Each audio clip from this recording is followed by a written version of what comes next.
Hey guys, I just wanted to spend a minute, hopefully, just before we get into the review, to tell you about my competition. The deadline is coming up, so if you haven't entered and you want to enter, do that. Also, I want to tell you, if you have entered already, just maybe double check that you entered correctly.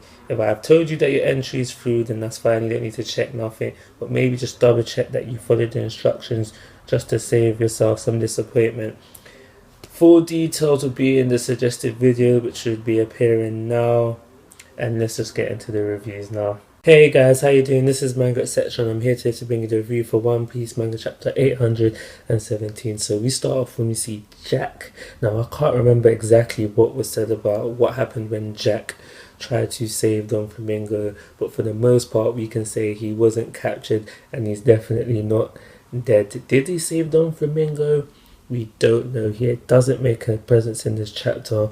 All we can say is that he's alive and kicking. And just looking back at his ship does look a bit battered. The sails were ripped up and the main body of the ship look a bit battered to me. So he did go through a hard time. And that's when we flip back to Zell. So we basically just find out that Kinemon and Konjiro and Momosuke, they actually know Nico and the dog on a personal level, the Duke I should say, not the dog, but yeah, on a personal level, they've met prior to this event, and they're just happy to see each other once again, and the Duke and Neko get into a argument, and that's when we find that the Momosuke is a lord, and the next in line to run one country. Now, personally, I'll agree with Luffy. Like he didn't really care finding out that Momosuke is a lord, and it was the same with me. At the end of the day, he's still the same character that was introduced to way back in Punk Hazard, and everything that he's done up to now has defined him. And finding out he's a lord, for me personally, doesn't change anything about the way I feel about this character. But this is not the same thinking as Neko and the Duke. They were bowing down to him and such and such, and because of him, Momosuke, they actually decided to now call a truce. So after that, we finally get to see what we want to see, and that is Raizou. So they head over to where Raizou has been hiding. He's actually been hiding in the country the whole time in the World Tree. In the World Tree, there is a secret compartment that's really well hidden. But yeah, they head there, and that's where he has been hiding for all this time. People have been bringing him food, and we find out that Raizou is really upset that they kept him hidden, and just for all the trouble that he's caused.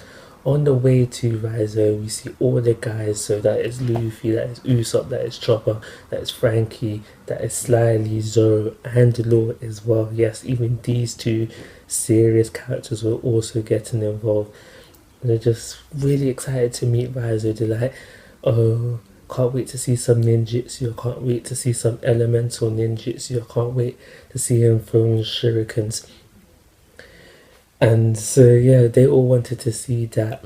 And when they finally do meet him, they're unimpressed with the way that he looks. And I can say the same as well. Just going by looks alone, I'm already not impressed with this character. I don't think I will be impressed with this character until I see him in a fight. And that's my honest opinion for right now. But yeah, they're asking him to see all these different things, and he's like, would you take that? Real ninjas don't do all these stereotypical things, and then he just starts doing all these things. So he's basically going for a show, and he just starts doing all these things, and this is how the chapter ends off. And like I said, I'm not really interested in Raizou right now. I'm just gonna pick that up and put that to the side. There was one more, well, I should say one thing that interested me this chapter. The most important thing for me in this chapter really is to find out when they get up to this place where they've been hiding Raizou, there was a poneglyph.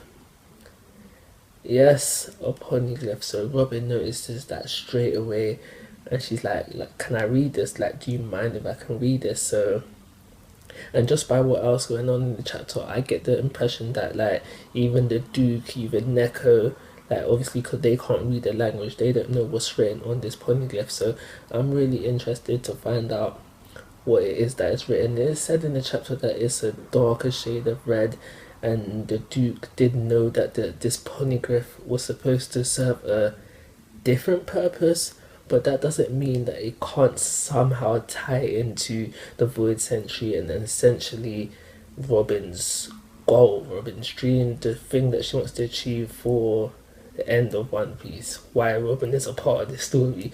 So that's what I'm most interested in at the moment.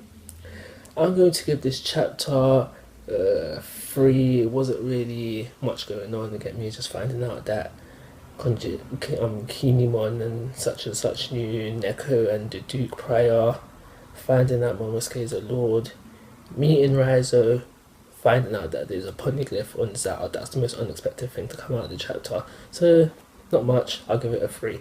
Like always, guys, I'm asking for your thoughts and opinions. If you haven't already, please subscribe to my YouTube channel, but most importantly, take care, have a nice day.